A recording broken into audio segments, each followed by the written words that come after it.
Hola, alégrense, queridos todos. Es hermoso volver a compartir, como cada semana, la liturgia, el Evangelio del domingo. En este caso, el 31º domingo del tiempo ordinario, el domingo 1 de noviembre, donde se lee la palabra de Mateo en el capítulo 5, del versículo 1 al 12, lo que conocemos como Sermón del Monte o el Evangelio de las Bienaventuranzas. Una palabra tan preciosa que el Señor nos regala para que vayamos preparando el corazón para recibirlo, ¿no? Poner la apertura de todo nuestro ser, de todas nuestras ventanas, para poder recibir lo que el Señor nos quiere regalar en este domingo, que además es la solemnidad de todos los santos. Así que vamos a ponernos en presencia de Dios, en el nombre del Padre, del Hijo y del Espíritu Santo. Amén. Te pedimos, Espíritu Santo de Dios, que te hagas presente en este momento en nosotros y entre nosotros como comunidad, y que nos asistas para poder abrir todo nuestro ser para recibirte, para que tu palabra se siembre en nuestro corazón y dé mucho fruto. Pedimos la intercesión de todos los santos. Nos unimos a la Iglesia del cielo, del purgatorio y de la tierra, para poder orar en el mismo espíritu. Amén. ¿Qué dice la palabra? Al ver a la multitud, Jesús subió a la montaña, se sentó y sus discípulos se acercaron a él. Entonces tomó la palabra y comenzó a enseñarles diciendo: Felices los que tienen alma de pobres, porque a ellos les pertenece el reino de los cielos.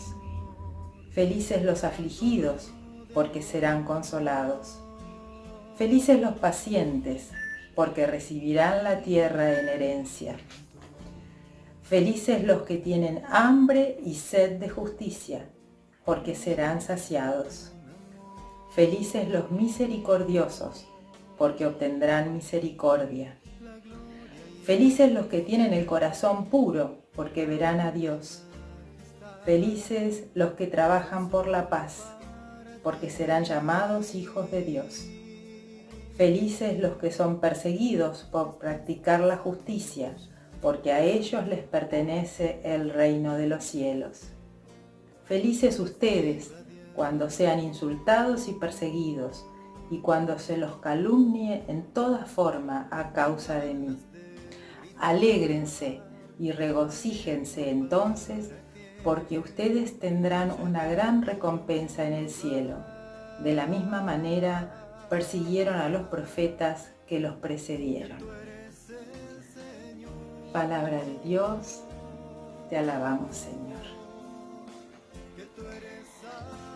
Esta hermosa palabra está en el capítulo 5 de Mateo, después de que el evangelista Mateo presenta algunos detalles de la infancia de Jesús, el bautismo luego, cuando comienza la vida pública de Jesús, el bautismo por parte de San Juan Bautista, y después Jesús es llevado al desierto, las tentaciones.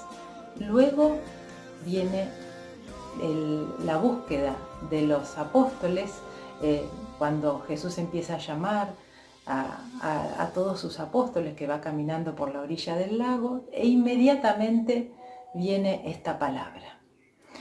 Es decir, que esta enumeración de las bienaventuranzas, del felices, felices, felices, viene a ser el detalle minucioso de la buena noticia. Este es el plan que Jesús viene a traer.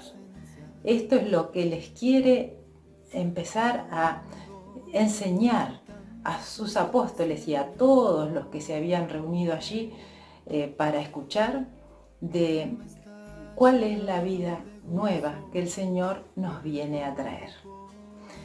Entonces ahora vamos a ir detallando un poquito más profundamente qué es lo que esta palabra me dice a través de ayudarnos de un icono muy precioso, de un icono ortodoxo, donde vamos a ver algunos detalles que nos van a servir como herramienta para meditar esta palabra, y seguir preparándonos para poder hacer la carne en nosotros, que es a lo que el Señor nos invita, como cada domingo. Veamos entonces qué nos dice esta palabra. Apreciemos que el Señor, al ver a la multitud, subió a la montaña, se sentó y sus discípulos se acercaron a él. El Señor, como en un acto de mostrar su señorío, se coloca en una postura como lo hacían los maestros, como hacían los maestros de la ley, los que daban las enseñanzas al pueblo en esa época. Se sentaban y todos los demás estaban alrededor escuchando. O sea, el Señor se sienta y comienza su enseñanza. Un versículo antes, en el último versículo del capítulo 4 de Mateo, dice que lo seguían grandes multitudes que llegaban de Galilea, de la Decápolis, de Jerusalén, de Judea, de la Transjordania. Es decir, la multitud era realmente importante y de todos lados y de una diversidad muy abarcativa de todo lo que era la realidad de ese momento. No eran solamente los discípulos, a quienes el Señor recién había empezado a convocar. Esta palabra, el discurso del monte, las bienaventuranzas, acontecen cuando el Señor había comenzado su vida pública, había sido bautizado por Juan el Bautista y había empezado a llamar a sus apóstoles. Ya lo había llamado a Pedro, a Andrés, a Santiago, a Juan, y en ese momento es cuando sucede todo esto, cuando al ver a la multitud, Jesús se dispone a comenzar su enseñanza. Entonces el Sermón de la Montaña constituye el primer paso como un resumen, un detalle, una puesta en comunicación a esta multitud de cuáles son los criterios, cuáles son cuál es la buena noticia que el Señor viene a traer. Estos criterios tan opuestos al mundo, por eso atraía tanto lo que el Señor Jesús decía, porque eran muy diferentes a esa suma de múltiples obligaciones y leyes y cosas que había que cumplir, que todo lo que los cargaba desde tantos años. El Señor en un paralelo, porque Mateo tiene mucho de esto de poner en paralelo con el Antiguo Testamento, ¿no? Con lo que sucedió 14 siglos antes, cuando Moisés subió al monte a buscar las tablas de la ley y Dios dio los mandamientos. Bueno, el Señor en esta nueva alianza viene a sentarse allí en otro monte, en Jerusalén, y a decir cuál es la manera en que nosotros, el pueblo en ese momento y nosotros hoy, debemos vivir. Y ahí empieza a enumerar, a detallar esta manera nueva. Sus palabras no son una ley como la que cargaban los maestros de la ley, sino que son buena noticia, son evangelio, son el anuncio de lo que el Señor quiere realizar en nosotros si lo aceptamos. Y entonces allí comienza, ¿no? Y me dice bienaventurados o felices en otras traducciones, en la traducción que leímos recién, en otras dice bienaventurados, en otras dice dichosos, los que tienen alma de pobre, los pobres de espíritu. ¿Qué significa esto? Que debo tomar conciencia de que nada me pertenece, que me debo vaciar de todo lo que tengo adentro, de mi egoísmo, de todas las cosas que el mundo me ha hecho creer, me debo vaciar del parecer, del tener, de todo eso que llena mi interior y mi corazón y no le da lugar a Dios. Hacerme pobre, tener alma de pobre. Bienaventurados, dichosos los que lloran, los que están afligidos, todos cargamos nuestra cruz, que parezca más grande o más chiquita, nuestros dolores, nuestras aflicciones.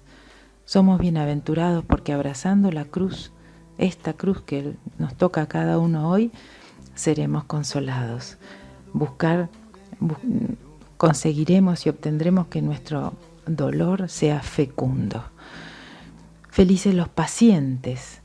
Acá el Señor nos está invitando hoy a no devolver mal por mal, a ser mansos, a pensar y buscar siempre en esta mansedumbre nuestra verdadera fuerza, no ser débiles para que nos aplasten, sino para que a través de este ser mansos podamos crear cosas nuevas a través de la paz y no buscar destruir, no devolver mal por mal. Felices los que tienen hambre y sed de justicia. Esto hoy me dice que debo buscar ser justo en la justicia de Dios, escuchar lo que Dios me está diciendo respecto a mi realidad hoy, a mi situación, a mi familia, a mi mundo, a lo que me rodea y buscar cumplir la voluntad de Dios con respeto, buscando superar conflictos, viendo también la dignidad del otro, escuchar lo que el Señor me dice. Felices los misericordiosos, ¿no? Los misericordiosos, porque obtendrán misericordia. ¿Y qué significa ser misericordioso? Una palabra que tanto usamos. Significa ser compasivo, sentir con el otro, ayudar al prójimo, verlo, ver al otro y buscar ayudarlo. Significa perdonar. Significa perdonar aquello, inclusive lo que no es merecido, que yo hasta este momento considero como que no lo puedo perdonar porque es injusto, porque no se lo merece, porque lo juzgo culpable. Bueno, todo eso que el Señor hace conmigo y perdona en mí, también debo hacerlo en el otro. Debo buscar perdonar. Debo hacer sacrificio. Sí, Señor, dame la gracia. Dame la gracia y la fuerza que viene de vos, porque nada de esto podemos solos. Esta es tu buena noticia. Y nosotros, además de entenderla con la cabeza, con la mente, debemos llevarla a nuestro corazón y llevar a nuestra vida una consecuencia de esto, que se vea, que se note, que entonces nos va a llevar a lo que viene a continuación, tener un corazón puro, un corazón libre de malicia, un corazón transparente, ser santos como pedimos tantas veces en oración. Y trabajar por la paz. En las bienaventuranzas a continuación dice: felices los que trabajan por la paz, felices los que son perseguidos por practicar la justicia. Felices ustedes cuando sean insultados y perseguidos, cuando se los calumnie. Trabajar por la paz, ser pacificadores, no en virtud de mi naturaleza, que por ahí me sale la reacción, me sale la hostilidad, así como los otros son hostiles conmigo, sino buscar, Señor, lo que vos me estás diciendo hoy. Buscar a través de las persecuciones, de las calumnias, de los desprecios, de los insultos, de lo que sufro en mi vida cotidiana, hoy en un mundo tan agresivo, tan lleno de malas palabras, de malos modos, de destratos, que recibo y que hago y que realizo. Señor, que estas bienaventuranzas se hagan carne en nosotros, que tu Espíritu Santo que hemos invocado y pedido al principio de esta oración, de la lectura de esta palabra, nos traiga la posibilidad de que se abra nuestro corazón de una manera real y verdadera, para que podamos cada uno ver cuál de estas palabras, ¿no?, nos hacen más eco, nos pegan más hoy, y podamos llevarlo a nuestra vida.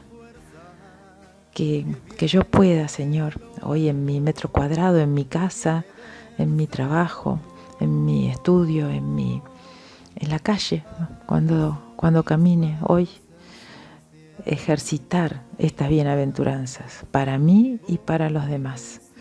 Que pueda ser un Jesús encarnado, que pueda ser tu presencia viva que vos me llamás a ser en el desierto de este mundo, que pueda ser anuncio de tu buena noticia, que pueda realmente entender cómo hicieron en aquel momento tus apóstoles y la gente que te rodeaba, pueda pasar de ser simple multitud a ser pueblo de Dios, a ser tu pueblo, Señor. Y contemplando este ícono ortodoxo tan intenso en sus colores, poder apreciar ahí tu presencia, Señor, ahí sentado en medio de, por un lado, los apóstoles que te miran, algunos con sorpresa, algunos descubriendo, ¿no?, tus palabras como algo nuevo que viene a revolucionar lo que hasta ese momento habían escuchado, que se preguntan cómo llevar adelante todo esto, que te contemplan, Señor. Tal vez alguno ora en silencio pidiendo poder entender esto que se capta como sobrenatural, como de Dios, pero que es tan difícil en el mundo llevarlo adelante. Y ahí están, adelante tuyo, bien adelante tuyo, de tu mirada, esta multitud donde nos colocamos nosotros, donde vemos a un ciego, alguien que busca la salud del cuerpo o tal vez la salud del alma, a un mendigo, a un pobre que levanta sus brazos hacia vos, Señor, clamando por sanidad, a una mamá con su hijo. Vemos a los pobres, donde también estamos nosotros, con nuestras pobrezas, con nuestras roturas, con nuestras necesidades, con nuestras familias quebrantadas, con nuestras vidas rotas, con nuestras necesidades, que vos bien conocés. Ahí nos ponemos, como niños, como los que están más abajo de todo. Como niños queremos ser, Señor, y ver nuestra vida desde ese lugar, chiquitito, postrados ante ti, contemplativos, como esos niños que unidos, ahí los dos abrazados, levantan los brazos hacia vos, pidiendo que les hagas upa, pidiendo como nosotros hoy, Señor, que nos alcance tu palabra, que nos alcancen tus bienaventuranzas y que sepamos vivir la felicidad de los hijos de Dios. Entonces ahora nos vamos a disponer a contemplar el icono que tenemos delante. Nos vamos a ubicar de una manera cómoda, con la espalda recta, como ya sabemos, las piernas paralelas, los pies bien apoyados en el piso, la cabeza erguida. Vamos a relajar todos nuestros músculos, a tomar conciencia de nuestro cuerpo y de este momento presente, Nos vamos a relajar, a hacer 2 o 3 respiraciones profundas y a repetir nuestra palabra sagrada: Jesús, Maranatá, Abba. Y contemplando el icono, vamos a repasar todo lo que hemos escuchado. Aquella palabra que nos ha quedado más profundamente grabada. Y vamos a mirar, a percibir lo que nos transmite este Señor Jesús sentado, enseñando. Estos apóstoles que miran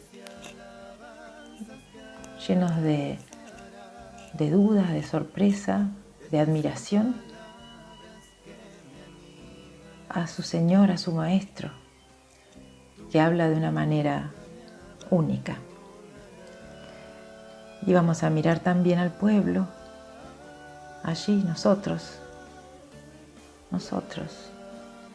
Yo me siento ahí, entre ese mendigo, ese enfermo. Me siento llevando a mis hijos, por una u otra circunstancia, nuestros hijos, nuestras familias quebrantadas, al Señor. Escuchar al Señor, que nos habla y nos dice: felices ustedes. Nos enseña el camino a la paz, nos enseña una vida nueva, nos enseña a aceptar la realidad que me toca vivir, a ser contemplativos, a buscar la paz. Así nos quedamos en silencio, escuchando interiormente al Señor en nuestro corazón. Clamo a Dios